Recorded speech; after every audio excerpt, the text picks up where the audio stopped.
ನಮಸ್ತೆ, welcome back to Anita vlogs. ಇವತ್ತು ನಾವು ಶಾವಿಗೆ ಚಿತ್ರಾನ್ನ ಹೇಗೆ ಮಾಡೋದು ಅಂತ ತಿಳಿಯೋಣ. ಈ ಶಾವಿಗೆ ಚಿತ್ರಾನ್ನಕ್ಕೆ ಶಾವಿಗೆ ನಮ್ಗೆ ಎಷ್ಟು ಬೇಕಷ್ಟು ಶಾವಿಗೆ ತೊಗೊಳೋದು.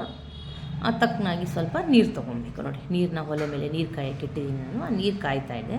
ಈಗ ಚಿತ್ರಾನ್ನಕ್ಕೆ ಬೇಕಾಗಿರೋಂಥ ಸಾಮಗ್ರಿಗಳು ಎಲ್ರಿಗೂ ಗೊತ್ತೇ ಇರುತ್ತೆ, ಆದರೆ ಮತ್ತೊಮ್ಮೆ ಹೇಳ್ತೀನಿ ನೋಡಿ. ನಿಂಬೆಹಣ್ಣು, ಕಾಯಿ ತುರಿ, ಕೊತ್ತಂಬರಿ ಸೊಪ್ಪು, ಕರಿಬೇವಿನ ಸೊಪ್ಪು, ಹಸಿಮೆಣಸಿನ್ಕಾಯಿ, ಕಡಲೆಕಾಯಿ ಬೀಜ, ಕಡಲೆಬೇಳೆ, ಉದ್ದಿನಬೇಳೆ, ಅರಿಶಿನ. ನೋಡಿ, ಇಲ್ಲಿ ಕಾಯ್ತಾ ಇರೋಂಥ ನೀರಿಗೆ ಶಾವಿಗೆನ ಹಾಕಾಯಿತು.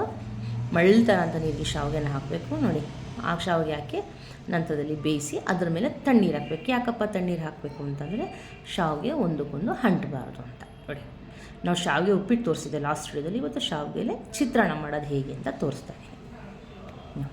ಆಯಿತು, ಇದು ತಣ್ಣೀರು ಹಾಕಿ ಒಂದು ಕಡೆ ಸಪ್ರೇಟ್ ಇಟ್ಕೊಳ್ಳೋಣ. ಇಲ್ಲಿ ನಾವು ತೊಗೊಂಡಿದ್ದ ಸಾಮಗ್ರಿಗಳೆಲ್ಲ ಹೆಚ್ಚಿಟ್ಕೊಂಡಿದ್ದೀನಿ. ನಿಂಬೆಹಣ್ಣು ಹಿಂಡಿ, ಕೊತ್ತಂಬರಿ ಸೊಪ್ಪು, ಕರಿಬೇವಿನ ಸೊಪ್ಪು, ಹಸಿಮೆಣಸಿನ್ಕಾಯಿ.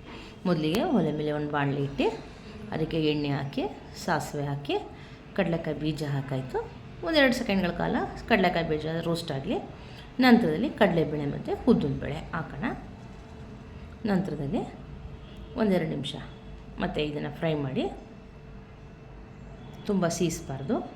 ನಂತರದಲ್ಲಿ ಹಸಿಮೆಣಸಿನ್ಕಾಯಿ ಮತ್ತು ಒಣಮೆಣ್ಸಿನ್ಕಾಯಿನ ಒಟ್ಟಿಗೆ ಹಾಕೋಣ. ಯಾಕಂದರೆ ಮೊದಲೇ ಫಸ್ಟೇ ಒಣಮೆಣ್ಸಿನ್ಕಾಯಿ ಹಾಕ್ಬಿಟ್ರೆ ಅದೆಲ್ಲ ಕಪ್ಪು ಆಗ್ಬಿಡುತ್ತೆ. ಹಾಗಾಗಿ ಹಸಿಮೆಣ್ಸಿನ್ಕಾಯಿ ಒಣಮೆಣ್ಸಿನ್ಕಾಯಿನ ಒಟ್ಟಿಗೆ ಹಾಕಬೇಕು. ಈಗ ಹಾಕಾಯಿತು.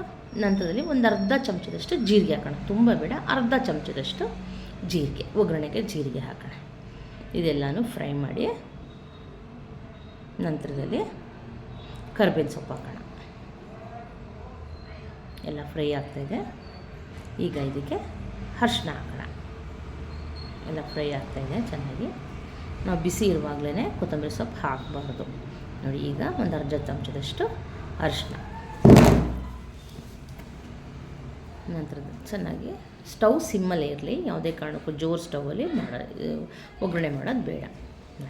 ಈಗ ರುಚಿಗೆ ತಕ್ಕಷ್ಟು ಉಪ್ಪು ಸ್ವಲ್ಪ ಕಡಿಮೆನೇ ಇರಲಿ, ಬೇಕಂದರೆ ಮತ್ತೆ ನೋಡಿ ಹಾಕ್ಕೊಬೋದು. ಈಗ ಸ್ಟವ್ನ ಆಫ್ ಮಾಡಿಬಿಡೋಣ, ಸಾಕು. ಈಗ ಸ್ಟವ್ ಆನ್ ಮಾಡಿ ಬಿಸಿ ಇರುವಾಗಲೇ ಹುಳಿನ ಹಾಕಬಾರ್ದು.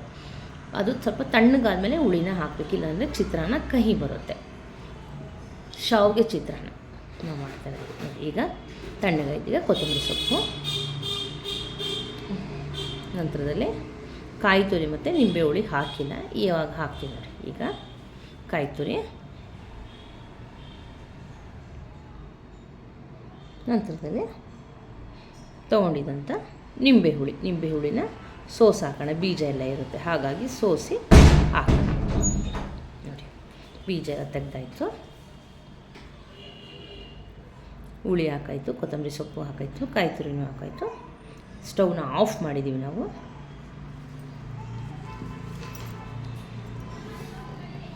ಮತ್ತೆಲ್ಲ ಒಂದು ಸ್ವಲ್ಪ ತಿರುಗಿಸ್ಬಿಟ್ಟು ಈ ಬೇಯಿಸಿ ಬಸ್ತಿಟ್ಟಿರೋಂಥ ಶಾವಿಗೆನ ಒಗ್ಗರಣೆಗೆ ಹಾಕಿ ಚೆನ್ನಾಗಿ ಕಲಸೋಣ. ನಾವು ಮಾಡ್ತಂಥ ಶಾವಿಗೆ ಒಂದಕ್ಕೊಂದು ಅಂಟೋದಿಲ್ಲ. ನೋಡಿ, ನಾನು ಯಾವ ರೀತಿ ಹೇಳ್ಕೊಟ್ಟಿದ್ದೀನಿ ಅದೇ ರೀತಿಯೇ ಮಾಡಿ. ಶಾವಿಗೆ ಬೇಯಿಸಿದ ನಂತರ ಶಾವಿಗೆ ಮೇಲೆ ತಣ್ಣೀರು ಹಾಕಬೇಕು. ನಾವು ಬೇಯಕ್ಕಿದ್ದಕ್ಕೆ ಯಾವ ಥರ ಎಣ್ಣೆ ಏನೂ ಕೂಡ ಹಾಕಿಲ್ಲ. ನೋಡಿ, ಎಷ್ಟು ಉದುರಾಗಿ ಒಂದಕ್ಕೊಂದು ಅಂಟಿದ ರೀತಿ ಶಾವಿಗೆ ಚಿತ್ರಾನ್ನ ರೆಡಿಯಾಗಿದೆ. ಇದು ಬೆಳಗ್ಗೆ ಇವತ್ತಿನ ಟಿಫನ್ ಬಾಕ್ಸ್ಗೆ ತುಂಬ ರುಚಿಯಾಗಿರುತ್ತೆ. ಮಕ್ಕಳಿಗಂತೂ ತುಂಬ ಇಷ್ಟ ಆಗುತ್ತೆ. ರುಚಿಯಾದ ಶಾವಿಗೆ ಚಿತ್ರಾನ್ನ ರೆಡಿಯಾಗಿದೆ.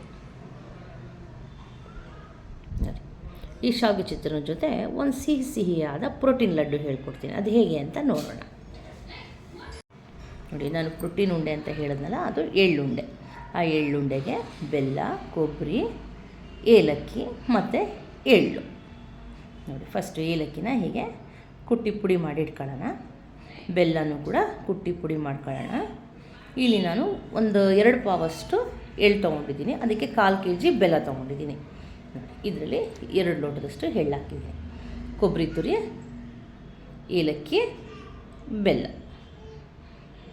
ನೋಡಿ, ಎಳ್ಳನ್ನ ಚೆನ್ನಾಗಿ ಸೋಸ್ಕೊಂಡು ಒಂದ್ರಿ ಆಡಬೇಕು. ಅದರಲ್ಲಿ ಸಣ್ಣ ಸಣ್ಣ ಕಲ್ಲಿರುತ್ತೆ, ಚೆನ್ನಾಗಿ ಪಟ ಅನ್ನೋ ರೀತಿಯಲ್ಲಿ ಅದನ್ನ ಫ್ರೈ ಮಾಡ್ಕೋಬೇಕು. ತುಂಬ ರುಚಿಯಾಗಿರುತ್ತೆ. ಫ್ರೈ ಮಾಡಾಯಿತು. ಈಗ ಕೊಬ್ಬರಿ ತುರಿದಿಟ್ಕೊಳ್ಳೋಣ. ತುರಿದಂಥ ಕೊಬ್ಬರಿ, ಚೆನ್ನಾಗಿ ಜಜ್ಜಿಟ್ಟಂಥ ಬೆಲ್ಲ, ಏಲಕ್ಕಿ ಪುಡಿ, ಇಲ್ಲಿ ಎಳ್ಳು.